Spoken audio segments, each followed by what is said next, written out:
Hi. Be a force for change. You have to be a force for change if you're going to be prepared for whatever is around the corner. We can't predict it. We didn't predict the pandemic.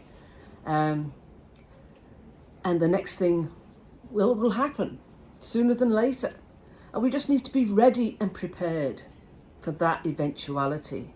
So we do that by being a force for change. And I've talked about having a focus and being orientated. Talked about being orientated and adaptive yesterday. And I wanted to talk about being resilient. Now, I was writing about resilience in the workplace well before March 2020 and the onset of the pandemic. And since then, of course, it's become a word that's been widely used, how individuals have been resilient, how teams, how communities, how cities, how countries, etc., etc.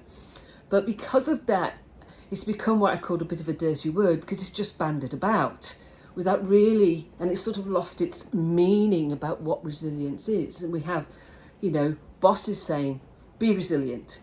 And you can't ask people to be resilient, you have to enable them, especially post-pandemic when people are tired and fatigued. They need time to recharge, to enable them to continue to be resilient. And resilient is not just, bouncing back. And you may have heard me say this many times before. And it's a mindset. A resilient person has a setback. They don't see it as a failure. They say, okay, I've had a setback. What have I learned from that? How can I move forward? They don't bounce back. They bounce forward because they can be better for the experience. They learn from it. They see it as a growth opportunity.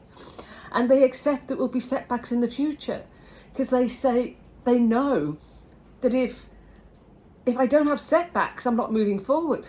I'm not trying something new. I'm just stood still. There's inertia. So setbacks come with the territory. And we have to enable people to be resilient. And resilient is about mental well-being, to be able to accept constant change and disruption or unprecedented change and be prepared for it. And it's not an app. It's not a gym subscription.